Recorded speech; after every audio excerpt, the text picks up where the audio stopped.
अस्सलाम वालेकुम स्टूडेंट। आज का ये वीडियो दास्तान सबरस की खुलासा और उस पर सबरस पर जो मुख्तसर सवालात होते हैं जो यूजीसी नेट बीएड और डीएलएड में पूछे जाते हैं, जिस तरह के क्वेश्चन, उसके ऊपर आज का ये वीडियो है।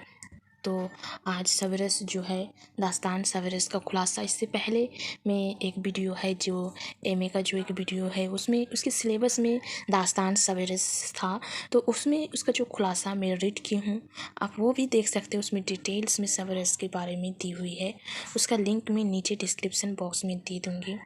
और जो इससे पहले जितने भी मैंने यूजीसी और यूजीसी नेट और बीएड के लिए जो शायर के ऊपर में मुख्तसर सवालात रेडी की हो, अपलोड की हुई है वीडियो, वो भी इस डिस्क्रिप्शन बॉक्स के नीचे में उसकी लिंक में दे दूँगी। तो क्यों ना कि सबरस जो एक दास्तान है, तो सबसे पहले हमको ये जानना ज़रूरी है कि दास्तान है क्या, दास्तान किसे कहते हैं। तो दास्तान को उर्दू नस्र की औलेन शनफ करार दिया गया है। दास्तान किस्से और कहानियों की ऐसी शक्ल व सूरत होती है जिसमें मन घड़त, फर्जी और माफो कल फितरत तूल किस्सा कहानियाँ होती है। उर्दू में तकरीबन तमाम अशनाफ की इब्तदा दक्षिण में हुई। उर्दू की पहली दास्तान सबरस है, सबरस को मानी जाती है। इसका मुसन्निफ मुल्ला वज़ी है। सबरस उर्दू की मकबूल तरीन तमशीली दास्तान है। इसमें हुस्न व इश्क की कशमकश और इश्क और दिल की मारके को खिस्से की सूरत में पेश किया गया है ना। उसके बाद आता है सबरस के बारे में। सबरस कब लिखा गया, तो सबरस उर्दू नस्र की पहली दास्तान है जो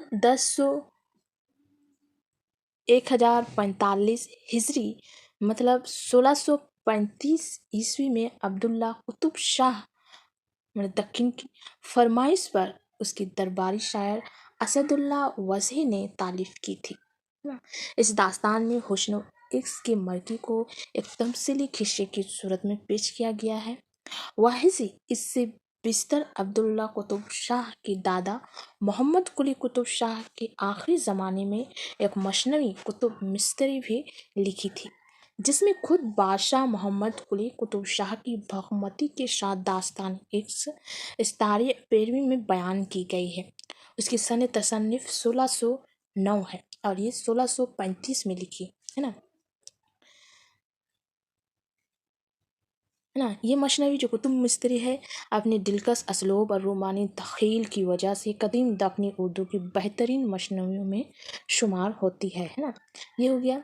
उसके बाद आता है जो दास्तान है उसके बारे में, उसका जो ये दिया हुआ मरकजी किरदार, उसके बारे में मैं बताती हूँ। मुल्क जो सिस्तान का बादशाह वो अकल है ना, अकल था, और अकल जिसका बेटा था, बेटा दिल था है ना। दिल जवान होकर मुल्क तन पर हुकूमत करता है, और दिल का एक दोस्त होता है जिसका नाम नज़र होता है, और नज़र एक जासूस भी होता है इस दास्तान। इश्क जो है वो मशरिक का बादशाह है, और हुस्न का बाप है, और हुस्न उसकी बेटी है, और हुस्न सहर दीदार की मलिका है, और उसकी जो सहेली है उसका नाम जुल्फ है, हुस्न की सहेली होती है ना। उसके बाद आता है, ये आपको समझ में आ गया कि मुल्क सिस्तान का बादशाह अकल है, और अकल का बेटा का नाम दिल है, और दिल का जो दोस्त है जो जासूस है उनका नाम नज़र है ना। ये आपको समझ में आ गया कि सिस्तान का बादशाह अकल है, अकल का बेटा दिल है, और दिल का जो दोस्त या फिर जासूस है वो नज़र है। उसी तरह एक मशरिक का बादशाह है, और इसकी एक बेटी है, उसका नाम हुस्न है। हुस्न क्या है, सहर दीदार की मलिका है ना, सहर दीदार की मलिका है, और उसकी सहेली जो है जुल्फ उसकी नाम है। ये आपको समझ में आ गया। ये कैरेक्टर मेन कैरेक्टर है सबरस जो आप पढ़ेंगे उसमें, उसका ये मेन कैरेक्टर है। ये पांच जो है, ये पांच जो कैरेक्टर मैं बताई, अकल, इश्क, हुस्न, दिल, नज़र और जुल्फ है ना, छः जो है इस स्टोरी, इस दास्तान की मेन कैरेक्टर है। उसके बाद आता है, अगर पूरा दास्तान पढ़ी जाए आपको तो उसमें 76 छोटे बड़े सब मिला के 76 किरदार मिलेंगे। सबरस का जो अहम किरदार है हुस्न है, दिल है, इश्क है, अकल और नज़र है। सबरस का मरकजी किरदार दिल मतलब हीरो है और हुस्न मतलब हीरोइन है। अगर देखा जाए सबरस का सबसे फेल और मोहतरक और जानदार किरदार जो है वो नज़र है। नज़र पूरा दास्तान में उसकी किरदार उसकी झलक मिलती है ना नज़र की। ये हो गया, ये समझ में आपको आ गया है कि मेन जो है मरकजी किरदार दिल और हुस्न है और उसका अहम किरदार हुस्न, दिल, इश्क, अकल और नज़र है और उसमें छोटे बड़े 76 किरदार है और सबसे अहम जानदार किरदार नज़र को मानी जाती है ना। ये हो गया। उसके बाद आता है कुछ सवाल जो उसके ऊपर पूछी जाती है। सबरस जो है किस ज़बान में लिखी गई, तो उसका जवाब आएगा दक्खिन। सबरस किसकी तशनीफ़ है, तो आपको पता ही है मुल्ला वाजी की। दक्खिन की पहली नसरी तसन्नीफ़ कौन सी है, तो वो आएगा सबरस। दास्तान सबरस कब लिखी गई, तो 1635 में। और किसकी फरमाइश पर लिखी गई, तो अब्दुल्ला कुतुब शाह की फरमाइश पर लिखी गई है ना। एक बार चलो मैं फिर से दोहरा देती हूँ। सबरस किस ज़बान में लिखी गई, दक्खिन में। सबरस किसकी तशनीफ़ है, मुल्ला वज़ी की। सबरस दक्खिन की पहली नसरी तसन्नीफ़ कौन सी है, तो वो सबरस होगा। दास्तान सबरस कब लिखी गई, तो 1635 होगा वो। और किसकी फरमाइश पर लिखी गई, तो अब्दुल्ला कुतुब शाह की फरमाइश पर ये दास्तान लिखी गई। उसके बाद सवाल नंबर 6, दास्तान सबरस किस दौर में लिखी गई है ना, तो वो होगा अब्दुल्ला कुतुब शाही दौर में लिखी गई। दक्खिन की पहली नसरी तशन्नुफ़ कौन सी है, तो सबरस होगा।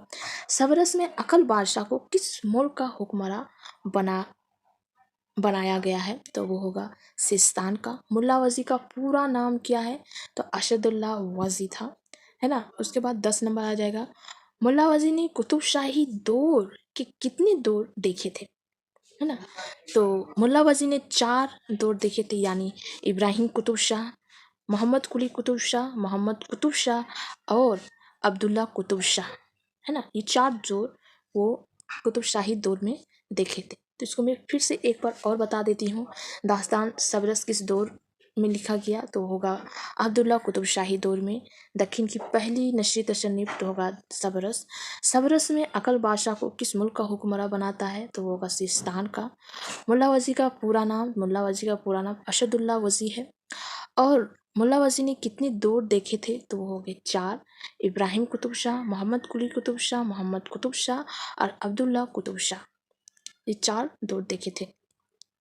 उसके बाद 11 नंबर आता है, मुंदरजा झेल में से कौन सी दास्तान लखनऊ में लिखी गई है ना। तो यहाँ पर ही लखनऊ में है ना, कौन सी दास्तान लखनऊ में लिखी गई, तो इसमें आएगा सबरस, फसाना अजाब या बागो बहार या आराइस महल,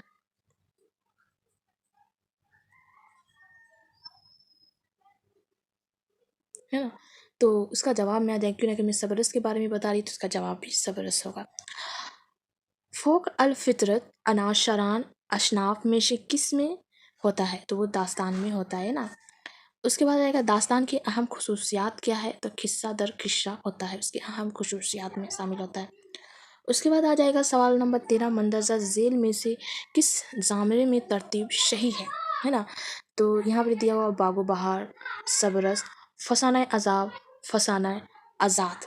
तो इसका जो सही जवाब आपको उस वक्त एग्ज़ाम के दौरान अगर आपको पता लगाना है कि इसका सही जवाब क्या है, इस तरह का अगर सवाल आ रहा है कि मंदर किसकी तरतीब सही है, तो अगर यहाँ पर देखिए दास्तानों का नाम दिया गया है, तो आपको क्या करना है, सीधा सीधा आपको इस दास्तान सब की साल सब आपको लगातार सीरियल वाइज लिखना है। तो जिस तरह मैं यहाँ पर इस सीरियल वाइज लिखी हूँ, तो इससे आपको पता चल जाएगा कि कौन सा दास्तान पहले लिखी गई और कौन सा बाद में। तो जब आप याद कर रहे हो, तो इसकी जो कोई भी अगर दास्तान जैसे अभी मैं सबरस बताई, तो सबरस में पहले बताई कि कब लिखी गई, तो 1635। उसी तरह आप अगर फसाना अजाब पढ़ रहे, फसाना आज़ाद या बागो बहार पढ़ रहे हैं, तो वो कब लिखी गई वो आपको याद जरूर रखनी है ना। और किस दौर में लिखी गई ये भी होता है कि मंदरजा झेल तरतीब से लिखी है ना, उसकी दौर दिया गया है। और ये किसने लिखी, बागो बहार किसने लिखी, सबरस किसने लिखी, ये भी आपको याद रखनी होती है। काफ़ी सारी चीज़ें हैं इसका जो सबरस जिसने लिखी उसके हम अशर कौन थे उस ज़माने में, उसके साथ और कौन कौन से शायर थे, ये भी याद करके रखनी होती हैं, क्यों ना कि इस तरह का जो मैचिंग होता है उसमें दिया हुआ रहता है ना। तो आपको ये सारी याद रखनी होगी कि कौन सा आगे आया, कौन सा कौन किसका कौन सा साल है शाये होने का, वो आपको ज़रूर से याद रखना है। और इस तरह का क्वेश्चन बहुत ज़्यादा आता है। तो देखिए जो शब-ए-रस है, जो यहाँ पे दिया हुआ जैसे शब-ए-रस है तो शब-ए-रस 1635, यहाँ पे बागो-बहार है तो बागो-बहार 1802 में लिखा गया। उसी तरह फसाना-ए-अज़ाब 1824 में लिखा गया और फसाना-ए-आज़ाद 1880 में लिखा गया। तो ये जो जीम वाला है, अगर मैं जीम वाला देखती हूँ तो ये शब-ए-रस 1635, बागो-बहार, उसके बाद आएगा फसाना-ए-अज़ाब आएगा, उसके बाद फसाना-ए-आज़ाद। तो ये इसका जो लाइन है सीरियल वाइज ये सही है, तो इसका जवाब सही होगा जीम वाला, है ना। तो ये आपको ये टेक्निक होता है बताने याद करने का। और एग्ज़ाम के दौरान सही अगर आपको जवाब में टिक लगाना है तो इस तरह से अगर आप करते हैं तो आपका जवाब सही में टिक लग सकता है। उसके बाद आता है सवाल नंबर 14, मंदरजा ज़ेल में से कौन सी किताब कहाँ लिखी गई, है ना। कौन सी किताब कहाँ लिखी गई, तो सबसे पहले देखिए बागो-बहार जो है वो दिल्ली में बोलूँ कोलकाता में लिखी गई। उसी तरह शब-ए-रस जो है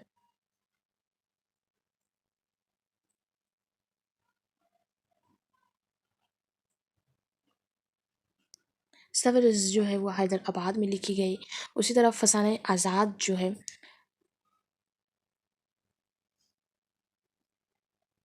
अज़ाब जो है वो लखनऊ में लिखी गई और बोस्तान-ए-ख़याल वो दिल्ली में लिखी गई, है ना। तो ये हो गया इसका मैचिंग। तो इसका अगर जीन वाला देखते हैं तो इसका जवाब होगा। अगर अगर आप लोगों को कोई इसमें ये लग रहा करेक्शन, आप लोगों को कोई दूसरा लग रहा है तो आप जिस कमेंट में बता सकते हैं। ऐसा नहीं है कि मैं ही सही बता रही हूँ। अगर किसी को लग रहा है कि इसका सही जवाब कुछ और होगा, ये मैं बताई कि बागो-बहार जो लखनऊ में है, शब-ए-रस हैदराबाद में, फसाने-आज़ाद लखनऊ और बोस्तान-ए-ख़याल दिल्ली में है ना। तो इसका आप सही जवाब आप लोग कमेंट में बताएं कि सही है कि नहीं जीम वाला, है ना। उसके बाद आता है सवाल नंबर 14, दास्तान के बारे में कौन सा बयान दुरुस्त है। तो एक तोइल नावल को दास्तान कहा जाता है, ये नहीं हो सकता है। दास्तान का बुनियादी मकसद हकीकत निगारी होता है, ये तो बिल्कुल भी नहीं होगा, है ना। हकीकत निगारी नहीं होता, मन घड़त होता है। दास्तान में माफ़ोक अल-फितरत अनासर से भी मदद ली जाती है ना। दास्तान में वहदत ताशीर होता है। तो ये जो जीम वाला है ये हो गई, ये मैं पहले ही बताई है ना कि दास्तान में माफ़ो अल-फितर अनासर होते हैं। उसके बाद सवाल नंबर 15, शब-ए-रस में गैर किसकी बेटी होती है। शब-ए-रस का जो दास्तान है उसमें गैर जो किसकी बेटी होती है, तो गैर जो है रकीब की बेटी होती है ना। उसके बाद आता है ज़हर जो पहाड़ है, पहाड़ पर नज़र की मुलाकात किससे होती है। तो आप अगर खुलासा पढ़ते हैं, मैं जो लिंक नीचे में दे दूँगी उस लिंक को आप अगर देख लेते हैं, एक बार सुन लेते हैं तो उससे पता चल जाएगा कौन किसका बेटी है बेटा है ना। तो उससे आपको पता चल जाएगा जो पहाड़ में जो रहता है वो रिस्क होता है ना, रिस्क से उसकी मुलाकात होती है। उसके बाद आ जाएगा दर्ज झेल में दो ज़ामिर सही है ना, दो ज़ामिर सही है। तो निज़ाम बेदरी का जो नावल है वो कादमराव पद्मराव है ना, और इब्न नशाती फूलबन है। तो ये एक सही है ना। उसके बाद है मुल्ला वज़ी का फूलबन, ये गलत है। मीर हसन का गुलजार नशीम, ये गलत है। उसके बाद है दयाशंकर नशीम गुलजार नशीम, ये सही है। लेकिन इब्न नशाती जो है कादमराव और पद्मराव बताया गया है, तो ये हो गया गलत है, क्यों ना कि ये कादमराव या पद्म निज़ाम बेदरी की है। उसके बाद है मुल्ला वज़ी की कुतुब मिस्री, ये सही है। और मीर हसन की शहर अल बयान, ये सही है। तो कौन कौन सा सही हो गया, ये नीचे वाला और ये ऊपर वाला दो सही हो गया है। तो 1 और 4, तो इसमें आपको कम देखना है 1 और 4, यहाँ नीचे में 1 और 4, इसमें आपको टिक लगाना है। इस तरह से आपको याद रखना है कि किसने कौन सी तसन्नीफ़ लिखी, कौन सी किताब लिखी है, कौन सी स्टोरी लिखी है, कौन सी दास्तान लिखी है। तो ये आपको याद रखना बहुत ज़रूरी है, तभी आप इसका जवाब दे पाएंगे। उसके बाद आता है सवाल नंबर 18, है ना। सवाल नंबर 18 आता है शब-ए-रस में शहर आफियत का बादशाह कौन होता है, तो वो होता है नामोश। और शब-ए-रस में किला हिदायत का हुक्मरां कौन होता है, यहाँ पे कौन होता है ना, कौन होता है, तो होगा हिम्मत। ये इतने सारे क्वेश्चन जो शब-ए-रस से मुताल्लिक हो पाई है। क्वेश्चन जो मैं देखी उसके हिसाब से मैं ये सारी बनाई हूँ। और आपको इससे भी और कुछ सवाल आपको लग रहा है जिसका जवाब आपको पता है या फिर नहीं भी पता है, तो आप कमेंट कर सकते हैं उस क्वेश्चन को। और इसमें से अगर कोई क्वेश्चन ऐसा है जिसका मैं गलत जवाब बताई, वो भी आप कमेंट में बता सकते हैं, जिसको मैं गौर करूँगी कि हाँ इसका जवाब ऐसा होना चाहिए। तो मैं नेक्स्ट वीडियो में ज़रूर बताऊँगी कि इसका जवाब वो होना चाहिए था, है ना। या कमेंट को मैं हाईलाइट कर दूँगी तो पता चल जाएगा सबको, है ना।